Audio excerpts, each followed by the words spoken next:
Resposta Nacional está de volta. Hoje nós estamos falando sobre a encíclica Laudato Si, lançada recentemente pelo Papa Francisco. E contamos com a presença do doutor em teologia Alex Vilas Boas para falar sobre esse tema. Ele também que é professor da PUC em São Paulo.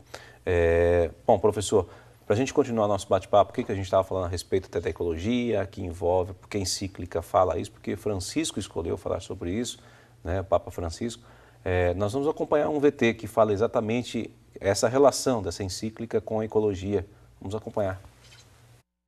É uma encíclica que o Papa descreve tanto como dramática como alegre. O documento, que recebe o título de Laudato Si, ou Louvado Seja, exorta os cristãos a cuidar da criação e não ignorar as feridas da Mãe Natureza.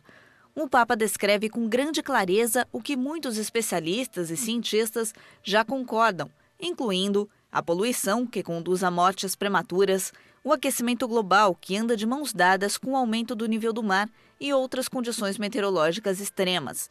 Os marginalizados, que têm cada vez menos acesso à água potável. O desaparecimento de culturas e animais, que são essenciais para a sobrevivência de muitos. Esses pontos, escreve o Papa, são pelo menos em parte causados pelas ações da humanidade, de modo que devemos agir. Não é o suficiente dizer apenas, bem, vamos em frente e certifique-se que é verdade antes de dizer algo sobre isso. Você não pode fazer dessa forma, porque talvez seja tarde demais. Portanto, se há uma boa probabilidade de que poderíamos estar causando sérios danos irreparáveis à atmosfera e ao mundo, cabe a nós ter certeza de que vamos parar a tempo. O Papa também diz que o caso não é só um problema ambiental, mas uma grande questão ética também.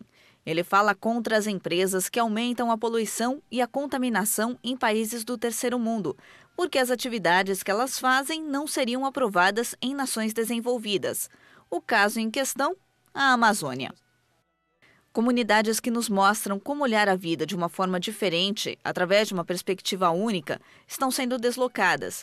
Muitas delas não estão apenas perdendo suas terras, elas também estão perdendo sua identidade. A encíclica já provocava controvérsia antes mesmo de sua publicação, especialmente nos Estados Unidos, onde as mudanças climáticas ainda são muito debatidas.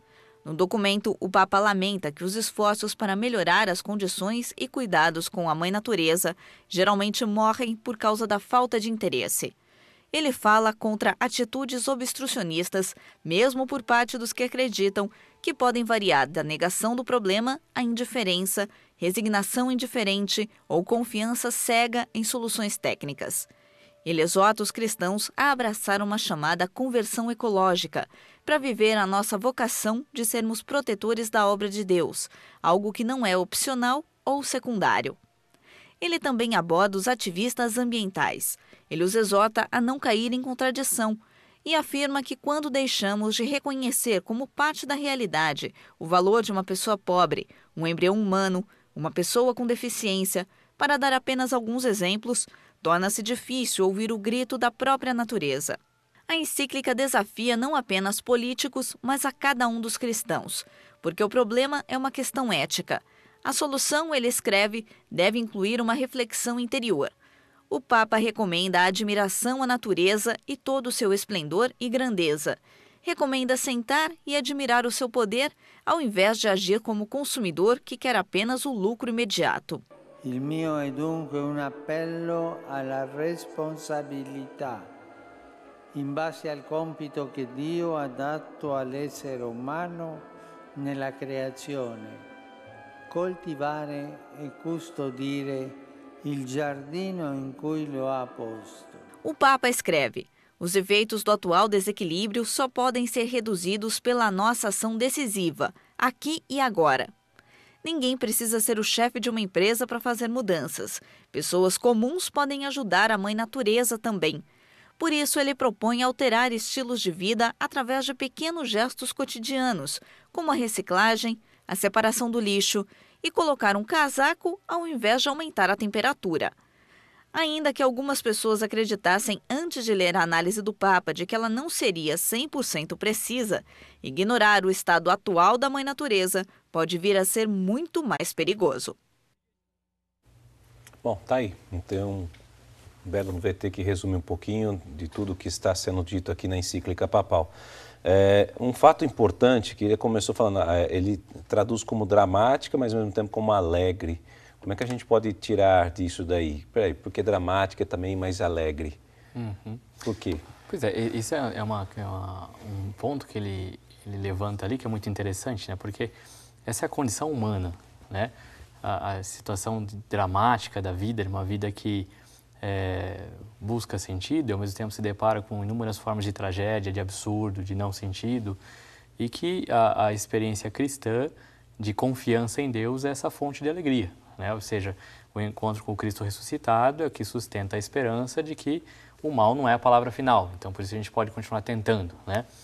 E nesse sentido é muito interessante porque, dado o problema meioambiental como base de todos os nossos problemas, não é uma cultura de litígio que vai fazer a gente resolver os problemas. Quem é que tem a verdade, né?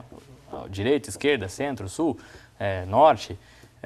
Não, hoje a gente discute de um modo mais amplo e encontramos juntos uma solução que amplia o fórum de discussão. Ele fala isso o tempo todo na encíclica, né? Nós precisamos aumentar o fórum de discussão, ou seja, ele não tem uma solução concreta para todas as coisas, mas ele está apontando, se a gente não discutir de modo mais amplo, a gente não criar maiores vínculos de discussão, de propostas, de participação, ou seja, que a ciência se abra a outras formas de ciência, que a religião se abra a outras religiões, ou seja, nós temos que cuidar dessa casa comum ou a gente morre junto, ou a gente cuida junto ou morre junto, né? E não precisa ser uma visão catastrófica, no sentido de que o planeta vai acabar semana que vem, mas os problemas sociais que desdobram dessa falta de percepção, de uma mentalidade que dê conta desse todo, são pontos cegos que vão crescendo a cada dia, né? Ou seja, quando você vincula uma ecologia natural com uma ecologia social, e o tempo todo ele está falando tudo está interligado, você está dizendo que os problemas sociais exigem uma mudança de percepção. Qual é a causa deles, né? Eu não posso ter um olhar tão simplista para causas tão complexas. A complexidade, que é um pressuposto da discussão meioambiental, uma causa pode ter vários efeitos e cada efeito pode gerar tantas outras causas. Ou seja, eu tenho que pensar como um todo, né? O que a gente está vivendo hoje aí é a aprovação da redução da maioridade penal. Um problema ecológico, claro que é, porque se eu estou pensando que se eu reduzir simplesmente a maioridade penal para 16 anos e eu não considero que, por exemplo, em São Paulo, né, uma criança que o traficante fala para ela na rua, você quer ganhar dinheiro? Aqui no bairro, ela fala assim, então fica aqui, se alguém entrar no bairro, se me assumir, eu te dou dinheiro. Então, ele com 10 anos, ele está recebendo R$600 para avisar o traficante que entrou alguém no bairro, né? Sim. Com 11 anos, ele vai começar a entregar papelotinho. Com 16, ele vai estar com uma arma na mão, porque se for, agora com 15, porque 16 vai ser de maior, porque se for pego pela polícia, ele não vai preso. Então, e aí simplesmente eu acho que botar essa criança na cadeia é suficiente para resolver o problema, né? Quais são os problemas estruturais? Falta de educação, falta de emprego para os pais. Então, isso é um problema ecológico? Estou pensando nas várias causas que resultam nesse efeito. Então, não se trata só de uma mudança de tema, mas uma mudança de mentalidade. Como é que eu lido com os efeitos sociais, pensando nas causas complexas, né? Agora, o Papa também ele fez duras críticas ao capitalismo selvagem, né? Eu acho que o que você está dizendo agora, professor Alex, está bem relacionado a isso, né? Ele gerou um pouco de revolta por parte de alguns grupos da sociedade, que eu falo assim, governantes e tudo mais, né? Grandes potências mundiais, né? Que desenvolvem o capitalismo muito mais forte. Como é que a gente fica nessa situação? Pois é, isso tem uma relação visceral, né? A gente pensar, por exemplo, né? Recentemente nós tivemos uma análise muito interessante, ainda pouco explorada, né, do Thomas Piketty, um economista francês, e ele de outro modo ele vai falar dessa relação complexa, ou seja, o que ele está dizendo? Qual é a crise dos países contemporâneos dado o avanço do capitalismo? De 45% a 50% da renda nacional vem de capital e não da renda de trabalho, ou seja, tem poucas pessoas enriquecendo com exploração de capital, com aluguel e tal, e esse dinheiro que gera não vai para uma renda de trabalho, ou seja, não é uma renda que vem de pessoas trabalhando mais, é uma renda que alguns estão ganhando, mas chega uma hora que essas pessoas que estão trabalhando vão deixar de trabalhar e esse também vai ser afetado, ou seja, uma coisa está ligada à outra. Então, para ele, por exemplo, não adianta que o Estado, ou melhor, que a sociedade privada enriqueça sem o Estado enriquecer. E não adianta que a classe alta enriqueça sem também a classe social crescer. Não vai crescer na mesma proporção, mas tem que crescer. Então, o Estado tem uma função de reduzir a desigualdade social. Se eu tenho o crescimento do capital privado, o imposto tem a função de reduzir a desigualdade social da classe baixa, né? E a classe alta tem que entender que ela tem uma responsabilidade social. Nesse sentido, ela tem que criar outras formas também de enriquecer que não só a exploração de capital. Se eu deixo de cumprir meu papel de enriquecimento privado enriquecendo o Estado, sonegação, o Estado não cresce. Se o Estado é corrupto, desvia o dinheiro, a sociedade não cresce, porque não traz dinheiro para reduzir a desigualdade social. Se a sociedade, a classe baixa, não enriquece, ela vai ver a classe alta como inimiga, porque está enriquecendo e não está oferecendo condições para ela.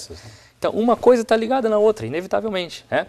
E o modo de enriquecimento não raro histórico é fazendo com que essa mentalidade de uma terra que tem recursos infinitos faça essa produção também infinita girar o capital. Ou seja, isso aqui é finito, isso aqui é limitado, a gente tem que pensar um ciclo redondo, né, de economia, não só a produção que no final gera o lixo, né, e que eu vou descartando as pessoas para isso ficar mais barato. Ou seja, como é que eu penso o enriquecimento do todo? Não precisa ser igual, mas reduzir a desigualdade social. Essa é uma tarefa também importante. A questão, tem o outro lado, de capitalismo selvagem também faz com que a pessoa faça um consumo, vamos dizer, totalmente selvagem, sem controle, Sim. e também não sabe depois quantos indícios de endividados que existem até no país. Exatamente. A pessoa se endivida, a família se prejudica e todo mundo vira uma bola de neve. Exatamente. Uma situação que faltou ali uma estrutura, né? E não só a família, né? Porque você tem uma família sofrendo, você tem a chance de muito mais famílias estarem sofrendo, né? Se a gente pegar o problema da bolha imobiliária dos Estados Unidos, ou pegar a dívida pública que está gerando inflação, ou seja, em sociedade sempre atinge uma parcela muito grande, né? A vulnerabilidade atinge muita gente. E, na verdade, atinge a todos, mas tem pessoas que são menos vulneráveis do que as outras, que têm maior vulnerabilidade social. Então, nesse sentido, os mais pobres sofrem mais, evidentemente. E agora, trazer essa questão novamente é muito importante porque as pessoas tendem a pensar que a crítica ao capitalismo é um modismo, né? E achou que já resolveu, exato, não, o capitalismo é um modismo, não sei o que, não, é um problema de época que a gente não aprendeu a resolver ainda, né? Ou seja, como é que a gente regula de modo que o espaço político não seja refém do espaço econômico? Sim. Nós não sabemos resolver isso ainda. E tem coisas que levam muito tempo para encontrar solução. Então, não é essa mentalidade imediatista que vai ajudar a gente a pensar os nossos problemas contemporâneos. Bom, esse é o Programa Nação Nacional e eu faço uma pergunta aqui para você. Você sabe o que envolve o termo casa comum? No próximo bloco a gente explica. Voltamos já.